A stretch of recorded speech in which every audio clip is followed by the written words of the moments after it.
I'm visiting with Maddi Stoltman. She and her Born to Be Famous gelding won the 3D in the owner rider side pot at Pink Buckle 2021 held in Guthrie, Oklahoma. Maddie, this was kind of an emotional roller coaster for you, right? Before you found out the results of this side pot. Yeah, so I'd knocked barrels on both my horses on the Sunday and they had nice runs on Saturday, but we were just not in the right spot for the D's. And so I thought I was going home with nothing. And, obviously that's barrel racing sometimes, but it was a little extra devastating because of all the money that's up to be won at the Pink Buckle. So I was sad about it. And then I'm happy I entered the owner rider side pot, and that's an option now because a couple days into driving, I found out that Claude, as I call him, ended up winning the 3D. So that was a really nice surprise.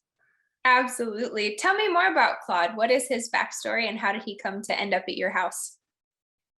So he came from a girl named Sarah Cheney. She's an incredible futurity trainer.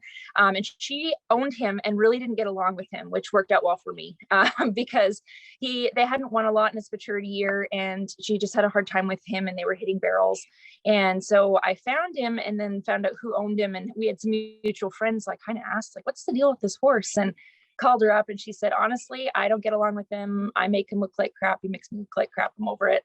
So I went and tried him and him and I got along really well right from the get-go. So it was just kind of a meant to be situation. And, it took a little while for us to get things figured out, but he's come a long ways and he's a really good fit for me and him. I'm a very calm person. I think he really needs that. And he's my buddy. So he's been a real big blessing for us. What do you think have been the keys to success in you doing these? Because I know you do the buckle events and the breeders incentives, but you also rodeo on him. So what have been the keys to success to kind of switching back and forth? So he kind of had to be a rodeo horse by accident because my main horse had got hurt and I still really wanted to rodeo. So a couple years ago before COVID happened, she was injured, my main horse. And I thought, well, I guess I'll just take him and try it out. And went to some amateur rodeos on him and he won even a small check just about everywhere we went that year. So I thought, oh, okay, we have a rodeo horse on our hands. So he's really big and very strong and ground doesn't really phase him. So, he does well at the jackpots, but I can go to the rodeos and be kind of later in the drag and, he can run ninth on the ground and still place. So he's really an incredible horse. It just doesn't phase him. It's just the same thing, another day in the office for him and doesn't really seem to matter where we are, what kind of ground he runs on. He's just an awesome athlete. So it's kind of fun to get to do a bit of both. I love that. What do you do at home or how do you keep him tuned up with him being quite finished? If he's a rodeo horse, he's up in that finished category. What kinds of things do you do during the week to help him be at his best when you take him to a rodeo or a futurity? Well, he's a really nervous horse. So again, I think that's why him and I work well together because I've got kind of a calm energy. So a lot of the time I end up telling him like, it's going to be okay. That's sort of the theme of our rides. So I do a lot of slow work on the barrels. He doesn't need a lot of tuning on the barrel pattern. He really knows his job and he's quite consistent now at this point. So I walk through them a lot and pet him the whole time and, just make it a happy place. And then I might trot them if I feel like I need to, but honestly, a lot of it is just slow work on the actual barrel pattern. The rest of it's just keeping him in shape. So I tend not to do a lot on the actual barrels because I think it just kind of gets him more wound up than anything.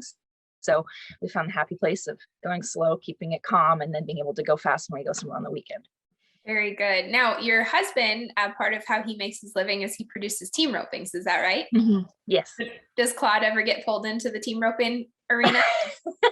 No, it's funny when we bought Claude because he's about 16, 2 or 3. So he's quite a tall horse. And all of Cody's friends were saying, hey, that's a head horse. I said, absolutely not. You guys aren't allowed to touch him. And he's kind of a chicken. So I've rode him around when the guys are roping, even practicing and stuff. And he does not like the sounds of the rope swinging. So I don't know that he could ever be a rope horse, which is fine with me. So although they've talked about it, I think they've realized that maybe he's better to just stick with what he's good at. You had a long drive to Pink Buckle. It was a 2.5, 3-day drive.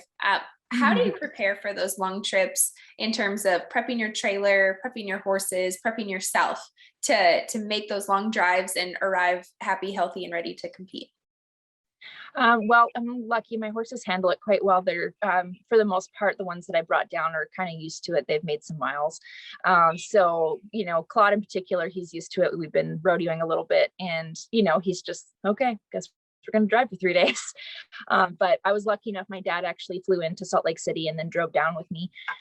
And then I dropped him off in Salt Lake City on the way home. So I had a co-driver for part of the trip, which was really nice. Yeah. But yeah, I mean, I just like to make sure that I give them some stuff for their immune system, some different supplements and that kind of thing. And mine tend to be really good. They drink on the road. I don't really get too worried about them. Just kind of keep an eye on that things are feeling normal for them. And then I like to let them out halfway during the long days and take them for a little walk around and that kind of thing. And then my trailer has the drop down doors like a lot do. So we can water them through the door or through the windows and let them kind of just stretch out and hang out for a little bit. But yeah, and then I had said this next year, I'd like to come down a tad earlier because we only had a day in between.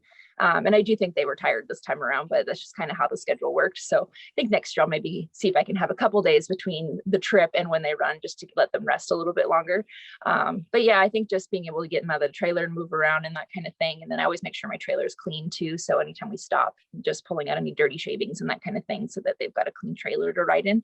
But yeah, they're pretty good travelers. I'm pretty lucky in that way. Excellent. Well, it certainly worked out well to come down and make that long drive. We're so happy for you and congratulations on this great win. Thank you so much.